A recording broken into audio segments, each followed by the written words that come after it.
Oke guys, kita udah sampai Jeddah dan ini mau ke Madinah sekitar 5 jam ya. Ini kondisi terminal di Jeddah. Ini taksi-taksi Ajlar. Nah, ini rombongan kurang lebih ada 23 orang ya. Kata ustadznya tadi kita delay, harusnya jam 2, sekarang ini jam 3 ya. Jadi hampir delay 1 jam. Kemungkinan delaynya ada di Dubai. Ini guys, bisnya lucu-lucu ya namanya. Ada Banlok, ada Sunwind. Terus kita lah masih nyari bus ya.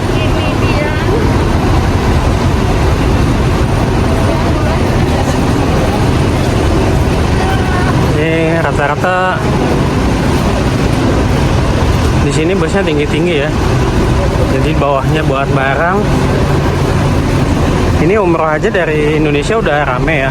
Apalagi kalau musim haji ini super rame banget ini. Ini pasti rame, lebih rame dari ini. Ini kan cuma umroh doang.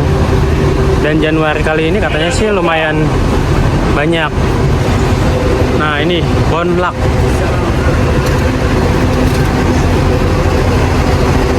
Basma. Oh ini ada firefighter-nya juga di sini. Oh, ini bis kita nih. Kita dapat bis apa nih mereknya nih? Oh Bonlak Travel Kids. Nih. Akhirnya dapat ya. Nih. Oke, ini udah sampai di bus. Kita mau menuju ke Madinah. Ini pelajaran penting ya guys. Jadi koper jangan sampai lupa, dihitung dulu. Dihitungnya itu pada saat di pengambilan bagasi. Jadi kalau udah keluar, terus ada koper yang ketinggalan, susah ngambilnya lagi. Ribet lah istilahnya, meskipun mungkin bisa tapi mungkin ribet. Jadi nanti di Bandara Soekarno-Hatta dihitung berapa koper yang masuk. Nah, sesuai dengan orangnya masing-masing kita harus data, ada pencatatannya. Kalau bisa difoto tuh awal sebelum berangkat itu biar tahu nih kalau misalkan bilang kopernya kayak gimana bentuknya.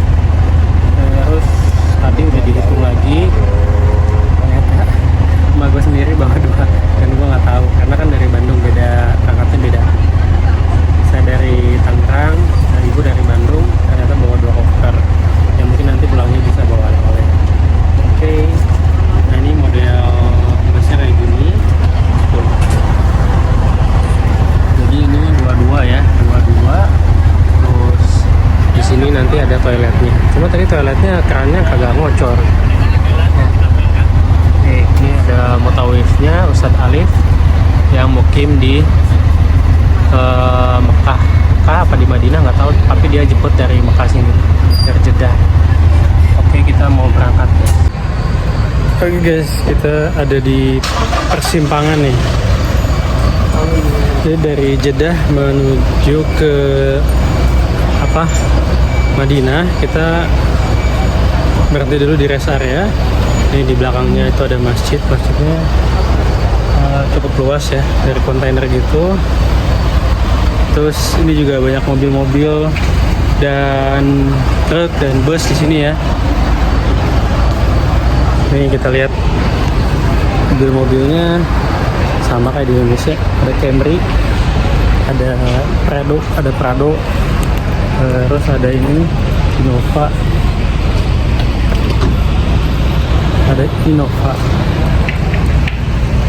tuh sama aja. Ada Hyundai juga.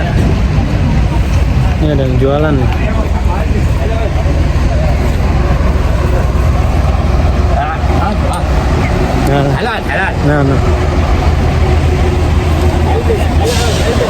Nah, ini ada toko nih. Toko mau beli sesuatu bisa di sini ya.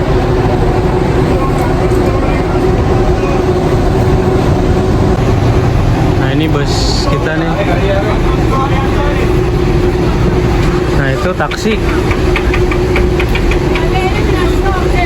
Hajar Al Jarrah kali ya. Kita pakai Bonlak ini, terus di sini ada King Long. Ini mobil-mobil Cina juga kayaknya.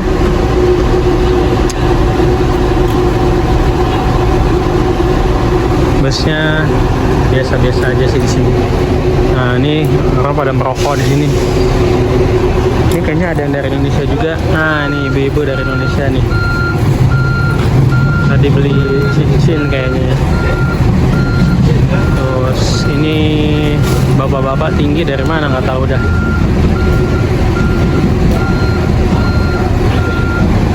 Ya kayak gini lah suasana rest areanya. Nah, jalan tolnya sebelah sana tuh. Yang ini mobil kita. Iya.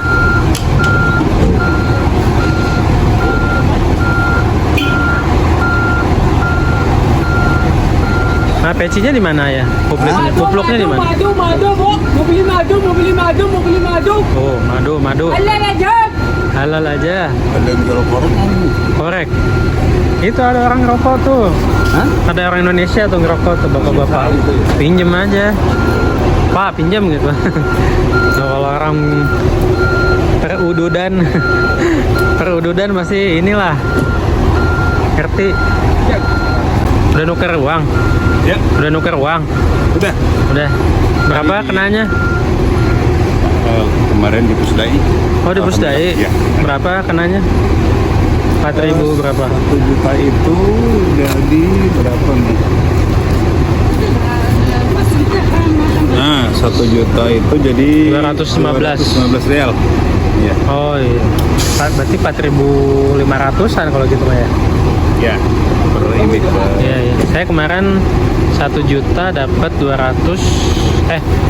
220. 220. Nah, 220. Nah, beda seketik lah. Iya. Beda 5 real. Beda 5 real. Iya. Jadi rencana mau beli apa aja? Belum ada. Sampai 2 koper. Oh, Ada yang mau yang satu itu punya koper Ustad Alif. Ustad Ya, 2. Mungkin Ustad Alif mah 1. Yang Kang Jang Nah, yang 2 tilu kan jadi nah. ya, yang satu lagi itu entah untuk siapa tuh. Ada yang titip itu tadi tuh. Jadi Maksudnya, yang satu koper lagi Nitip punya Ustad. nitip Ya. kanggo saha? Kanggo Tuh, hah? dari Ustad mungkin Ustad Ustad Hadi maksudnya. Tadi katanya. Oh, jadi supaya bawa koper gitu. Ya. Pantes. Jadi bawa kopernya 3. Oh, gitu. Nah, ini si Pak Boy. Nah, ini Manda nih. Ya. Ya. Mau beli madu. Oh, beli Manda. Ini kue kan. Murah. 50 ribuan. Berapa? 50.000. Paling 100. 100 real. 50 ribu. Tanya aja. Kalau nggak mau beli mah nggak usah ditanya. Ngapain? Ini mau beli air nggak? Kayak jeruk tuh, kayak Pak Boy. Pak Boy kuat. Ini udah pagi ya guys. Tuh. Ini sebelah barat dari sana. Udah mataharinya udah mau gitu apa?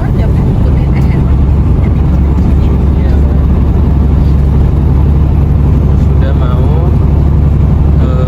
sunrise. Udah mau terbit.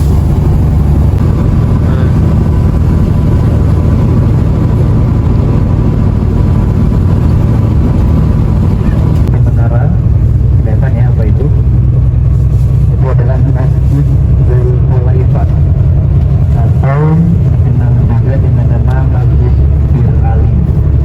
Nah, dari sanalah nanti para jamaah haji atau jamaah umrah yang berasal dari kota Madinah, mereka mengambil niatnya atau ya proses mereka adalah di Muzdalifah. Jadi kalau kita nanti berangkat ke Mekah untuk menunaikan ibadah umroh, maka kita mengambil niatnya, mikotnya di Masjid tadi. Insya Allah. Nah, kita sekarang sudah memasuki kota Madinah dan ini sudah masuk ke dalam tanah haram.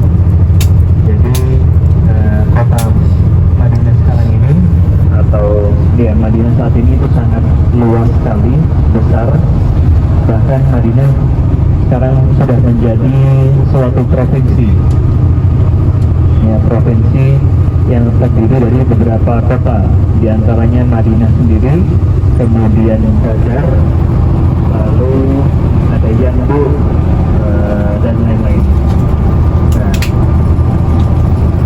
jadi Madinah ini begitu luas, dan di antara tempat-tempat yang ada di kota Madinah ini itu merupakan termasuk tanah haram.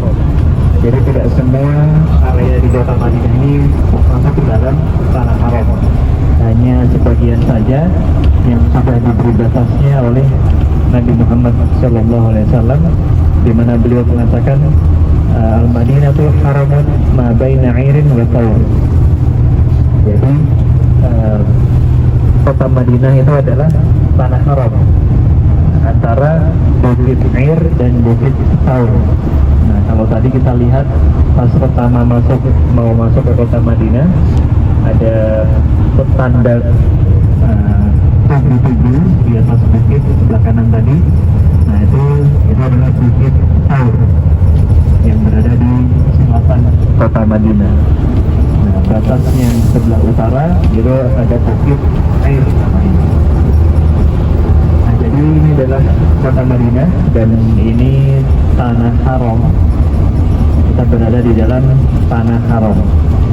Apa maksudnya tanah haram? Ada yang tahu apa maksud tanah haram? Tanah suci? Iya, bisa dikatakan tanah suci. Ya, tanah haram di sini bukan berarti dari kata haram, tidak. Jadi dalam bahasa Arab ada kata haram, haramun, tidak menggunakan alif. Kemudian ada lagi haramun menggunakan alif. Nah, itu sudah berbeda makna. Kalau haramun dengan tambahan alif setelah huruf ra, itu artinya tidak boleh, haram, ya, tidak boleh, atau lawan kata dari halal. Nah, kalau yang di sini tanah haram itu tidak menggunakan alif, tanah haram, ya, bermakna ya bisa seperti yang Bapak Ibu jawab tadi, atau tanah suci itu. Dan juga maksudnya adalah tanah haram di sini adalah tanah yang khusus, di mana ada kekhususan tersendiri untuk tanah haram ini dibanding tempat-tempat yang lainnya. Jadi ada hal-hal yang boleh kita lakukan di tempat-tempat yang lain, namun kalau berada di kota Madinah, kalau berada di tanah haram, itu menjadi tidak boleh, menjadi haram. Apa saja larangan-larangan yang khusus berlaku di tanah haram ini? Nah, salah satunya adalah menebang pohon. Nah, jadi kalau di tempat-tempat yang lain kita bebas mau menebang pohon, mau mencabut pohonnya, begitu, tidak ada masalah, tidak ada yang melarang. Namun kalau di tanah haram kita menebang pohon, itu kita akan dapatkan dosa. Nah, jadi Nabi sudah melarang larangan-larangan yang khusus berlaku di tanah haram. Di antaranya tadi menebang pohon, kemudian berburu hewan darat di sini, kemudian juga tidak boleh mengambil barang temuan. Jadi kalau menemukan suatu barang handphone misalkan atau apa, itu tidak boleh diambil kecuali dengan niat untuk diumumkan kepada siapa pemiliknya. Kemudian juga tidak boleh membuat kerusakan dalam kerusakan baik dunia ataupun secara agama. Nah, itu tidak boleh membuat kerusakan di tanah haram. Dan kekhususan yang lain dari tanah haram adalah bahwasanya amal soleh yang dilakukan di tanah haram itu akan Allah lipat gandakan. Nah, jadi ini keistimewaan dari tanah haram, di mana kalau kita mengerjakan suatu ibadah atau amal soleh, Allah akan melipat gandakan dari pahala amal soleh yang kita lakukan. Berbeda dengan tempat-tempat yang lain, kalau misalkan kita melakukan suatu amalan, pahalanya mungkin ya satu itu saja. Namun kalau di tanah haram ini, Allah melipat gandakan pahalanya dari setiap amal soleh yang kita kerjakan. Dan sebaliknya,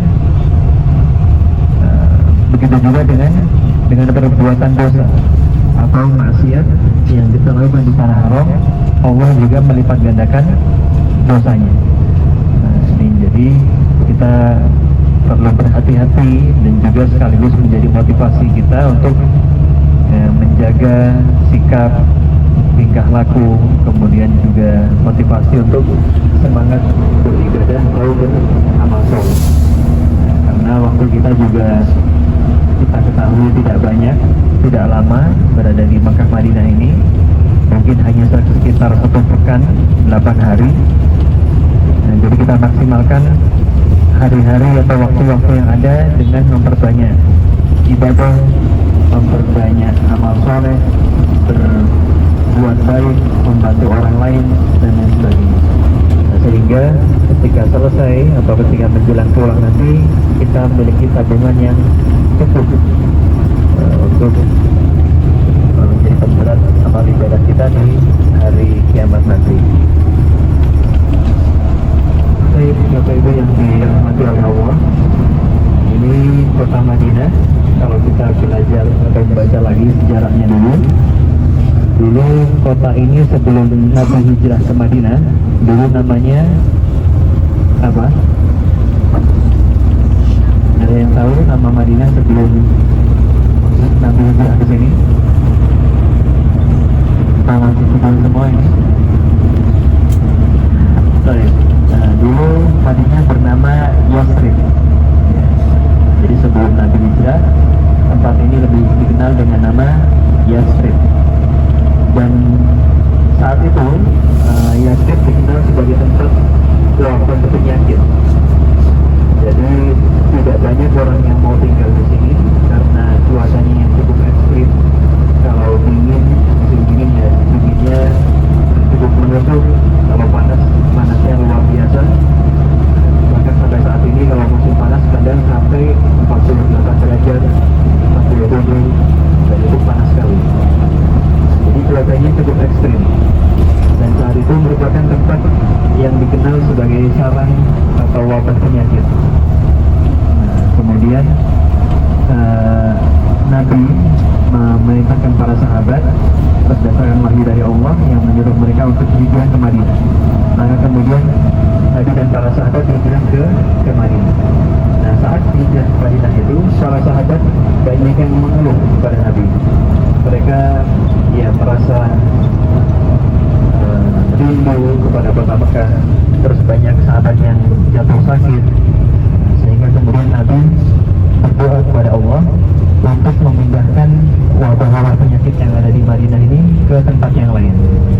Sehingga kemudian Allah mengijabah doa Nabi dan memindahkan wabah penyakit yang ada ke Juhfa.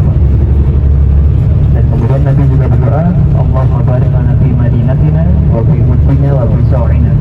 Ya Allah, berikanlah keberkahan kepada kami untuk kota Madinah kami. Tolong berkahilah kota Madinah ini ya Allah. Nah, jadi Nabi mendoakan Madinah, mendoakan supaya kota Madinah ini diberi keberkahan. Nah, ini Masya Allah, kita bisa melihat hasil dari doa Nabi tersebut. Dimana kalau kita lihat ya, kota Madinah ini kalau dari pandangan mata paling tidak jauh dari gunung batu, gurun pasir, ya, batu-batuan gitu. Tidak ada yang bisa memanjakan mata. Ya, namun di sisi yang lain, faktanya banyak sekali, bahkan sampai jutaan manusia, ribuan manusia yang setiap hari berkunjung ke kota Madinah. Nah, hal ini tidak terlepas dari doa yang dipanjatkan oleh Nabi Muhammad SAW. Dan nanti di kota Madinah ini terdapat suatu keistimewaan di mana terdapat Masjid Nabawi yang letaknya tidak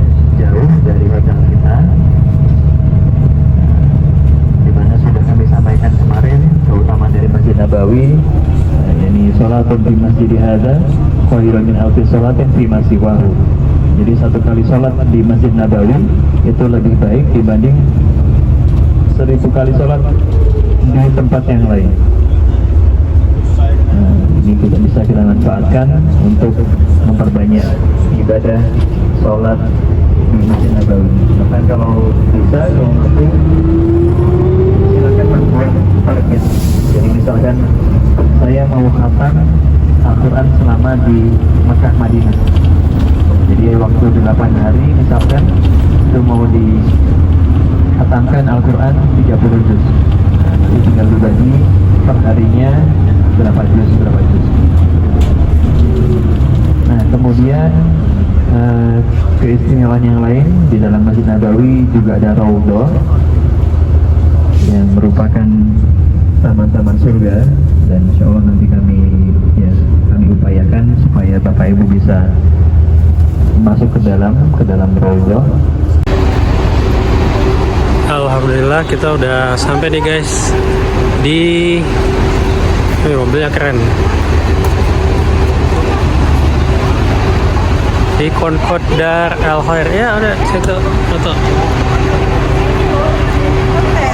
Ya tengah satu apa 1 2 3. Dah. Oh iya, ini belum datang lagi. Yuk 1 2 3. Dah.